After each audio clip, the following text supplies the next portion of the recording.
దేశవ్యాప్తంగా పలు రాష్ట్రాల్లో తెలుగు ఓటర్లకు కొదవలేదు. ముఖ్యంగా దక్షిణాదిన వివిధ రాష్ట్రాల్లోని పలు అంశాల్లో ప్రభావితం చేసే స్థాయిలో ఉన్నారు. అటు చూస్తే తెలుగు రాష్ట్రాల్లో విపరీతమైన ఫ్యాన్ ఫాలోయింగ్ ఉన్న పవన్ కళ్యాణ్కి ఎక్కడ చూసినా అభిమానులే. ఆ క్రమంలో బీజేపీ జనసేన అధ్యక్షుణ్ణి తన ట్రంప్ కార్డుగా మార్చుకుంటుందా? జనసేనాని ఎన్డీఏ కూటమికి స్టార్ క్యాంపెయిన్ కానున్నారా? మొన్న తెలంగాణ, నిన్న ఆంధ్రప్రదేశ్లో, నేడు మహారాష్ట్ర ప్రచారంలో సత్తా చాటిన పవన్ కి కీలక పదవి ఇవ్వనున్నారా? బీజేపీ నేతృత్వంలోని ఎన్డీఏ మరోసారి అధికారంలోకి వచ్చింది. ఇది మూడోసారి గెలవడం. ఈసారి బీజేపీ సొంతంగా అధికారంలోకి వస్తుందని భావించింది. 300 పార్లమెంట్ స్థానాలపై గురిపెట్టింది. మిత్రులతో కలిసి 400 స్థానాల్లో విజయం సాధిస్తామని ఆత్మవిశ్వాసంతో ముందుకు సాగింది. కానీ 240 సీట్ల వద్ద బీజేపీ బలం ఆగిపోయింది. మిత్రుల అవసరం ఏర్పడింది. సరిగ్గా ఇదే సమయంలో టీడీపీ 16, నితీష్ నేతృత్వంలోని జేడీయూ 12 స్థానాలతో ఆదుకున్నారు. మూడోసారి ఎన్డీఏ అధికారంలోకి రావడానికి కారణమయ్యారు. అయితే మూడోసారి అధికారంలోకి వచ్చామన్న సంతోషం కంటే బలం తగ్గిందన్న బాధ బీజేపీ పెద్దలను వెంటాడింది. అదే సమయంలో మహారాష్ట్ర, హర్యానా వంటి రాష్ట్రాల్లో ఓటమి తప్పదని సంకేతాలు వచ్చాయి. అయితే అనూహ్యంగా 2 రాష్ట్రాలు విజయం సాధించింది బీజేపీ. అయితే బీజేపీ అగ్రనేతల చరిష్మా తగ్గిన సమయంలో దాన్ని భర్తీ చేసేందుకు రంగంలోకి దిగారు పవన్.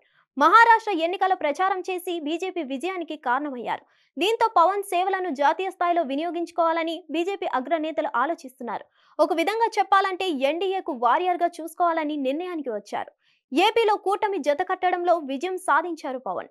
టీడీపీని తన వెంట తీసుకెళ్లడమే కాకుండా బీజేపీని ఒప్పించడంలో కూడా సక్సెస్ అయ్యారు. కూటమి ప్రభుత్వానికి అండగా నిలుస్తున్నారు. పవన్ లో ఆ గుణం మెచ్చిన బీజేపీ అగ్రనేతలు ఆయన సేవలను వినియోగించుకోవాలని చూస్తున్నారు. అయితే పవన్ అకస్మాత్తుగా సనాతన ధర్మం వైపు అడుగులు వేయడం కూడా అనుమానాలకు తావిచ్చింది. దీని వెనుక బీజేపీ ఉన్నట్లు ప్రచారం సాగింది. అటు పవన్ చర్యలపై దేశవ్యాప్తంగా చర్చ జరుగుతుంది. ఆహ్వానించిన వారు ఉన్నారు, వ్యతిరేకించిన వారు ఉన్నారు. దీంతోనే బీజేపీ అగ్రనేతలకు ఒక ఆలోచన వచ్చింది. పవన్ ముందు పెట్టి మరోసారి జాతీయ స్థాయిలో బీజేపీని బలోపేతం చేయాలని చూస్తున్నారు. అందుకే ఎన్డీఏలో పెద్దన్న పాత్ర ఇచ్చేందుకు ముందుకు వస్తున్నారు. ఇంతకీ పెద్దన్న పాత్ర అంటే ఏంటి? సార్వత్రిక ఎన్నికల్లో బీజేపీ అంచనాలు తారుమారయ్యాయి. ఊహించని రీతిలో పతనమయ్యాయి. ఉత్తరప్రదేశ్, మహారాష్ట్ర వంటి రాష్ట్రాల్లో అనుకున్న స్థాయిలో సీట్లు రాలేదు. దీంతో క్రమేపీ బీజేపీ ప్రభావం తగ్గుతుందని గ్రహించారు అగ్రనేతలు. దీనికి సరైన విరుగుడు చర్య ప్రారంభించకపోతే నష్టమని భావించారు. అయితే ఈ సమయంలోనే పవన్ లో ఉన్న శక్తిని గుర్తించారు. పవన్ ను మహారాష్ట్ర ఎన్నికల్లో ప్రయోగించి సక్సెస్ అయ్యారు. అదే ఫార్ములాను దేశవ్యాప్తంగా అనుసరించాలని చూస్తున్నారు. వచ్చే ఏడాది ఢిల్లీ అసెంబ్లీ ఎన్నికలు జరగనున్నాయి. అటు తర్వాత చాలా రాష్ట్రాలకు సైతం ఎన్నికలు జరిగే అవకాశం ఉంది.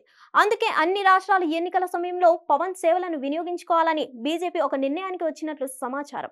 క్రమేపీ పవన్ ను ఢిల్లీ స్థాయిలో నిలపాలన్నది పెద్దల ప్లాన్ గా తెలుస్తోంది. మరి ఏం జరుగుతుందో, ఏం జరగబోతుందో, ఏం చేయనున్నారో చూడాలి. హిట్ టీవీ యాప్ ని డౌన్లోడ్ చేసుకోండి. ఇందులో short news, live news, entertainment movies అన్ని అవైలబుల్ గా ఉన్నాయి. Please download Hit TV app. Hit TV app hit TV యాప్ని ఫ్రీగా డౌన్లోడ్ చేసుకోండి.